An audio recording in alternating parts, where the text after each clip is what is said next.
జనరల్గా కేసీఆర్ అనగానే రెండు ఇష్యూస్ ఆయన 10 ఏళ్లలో సాధించింది ఏంటంటే రెండు విషయాలు చెప్తాడు. ఒకటి అత్యధిక తలసరి ఆదాయం గల రాష్ట్రంగా తెలంగాణ, రెండోది 1 కోటి ఎకరాలకి సాగునీరు. 1 కోటి ఎకరాలకి సాగునీరు ఇచ్చే ప్రధాన వనరైన కాళేశ్వరం ఈరోజు పనికిరాదని తేల్చేస్తున్నారు.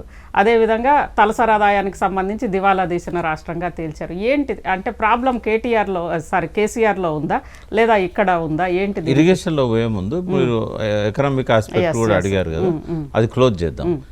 ఇప్పుడు అప్పులు మనకున్న ఏంటమ్మా, వాళ్ళు ఇచ్చిన బడ్జెట్ బుక్లోనే రేవంత్ రెడ్డి ప్రభుత్వం బట్టి విక్రమార్క పెట్టిన బడ్జెట్ బుక్లో మొదటి సంవత్సరం పెట్టిన దానిలో 4,17,000 కోట్లు పబ్లిక్ డెప్ట్ అన్నారు.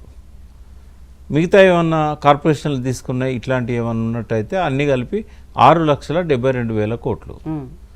మన గవర్నమెంట్ 2014లో ఫామ్ అయ్యేటప్పుడు విభజన ద్వారా మనకు వచ్చిన అప్పు 71,000 కోట్లు. అంటే 6 లక్షల కోట్లే పబ్లిక్ డెప్ట్ కావచ్చు, కార్పొరేషన్ల ద్వారా వచ్చిన డెప్ట్ కావచ్చు. 6 లక్షల కోట్ల మీద వడ్డీ ఎంత అవుతుంది? 4,000 కోట్ల నుంచి 6,000 కోట్లు పర్ మంత్, 5,000 కోట్లు.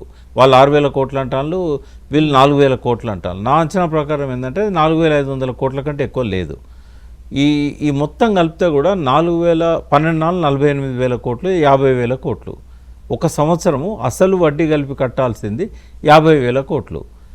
మనకు పెరిగిన రెవెన్యూస్ ఎంత ఉన్నాయమ్మా? 62,000 కోట్ల నుంచి 2,20,000 కోట్లు. అంటే కేసీఆర్ పెంచింది. అంటే ఒక 4 సంవత్సరాలు అప్పు వడ్డీకి సరిపోను ఒక్క సంవత్సరంలో ఆదాయాన్ని ఇస్తున్నాడు ఆయన. మరి ఆయన అప్పుల పాలు చేశాడా, ఆదాయాన్ని పెంచాడా?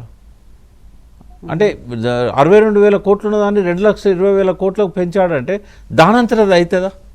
పోనీ ప్రతి నెల యావరేజ్గా ఒక కోవిడ్ టైం పక్కకు పెడితే 18,000 కోట్లు, 15,000 కోట్లు, 10,000 కోట్లకి ఎన్నడూ తక్కువ పెరగలేదు. అంటే ఎప్పుడు కూడా ఎబోనే. అంటే ఆయన ఉన్న 9 సంవత్సరాల్లో ఒక 2 సంవత్సరాలు తీసేస్తే 7 సంవత్సరాలు కూడా 10,000 కోట్లు, 15,000 కోట్లు ప్రతి సంవత్సరం పెరుగుతూ వచ్చింది. మరి ఇప్పుడు 72,000 కోట్లు ఎందుకు తగ్గింది? ఎందుకు తగ్గిందంటే చాతగాంతనం. ఎందుకు అనంటే ఒక మాట, కాంగ్రెస్ జనరల్ గా వీళ్ళందరూ కూడా పరిపాలనలో చాలా అనుభవం ఉన్నవాళ్ళు కదా. కేసీఆర్ అంటే బీఆర్ఎస్ తో పోల్చుకుంటే అనుభవం కాంగ్రెస్ కు ఉంది, అనుభవం రేవంత్ రెడ్డికి లేదు. ఆయన కాంగ్రెస్ లో కూడా అనుభవం లేదు కదా, 5 ఏళ్లే కదా.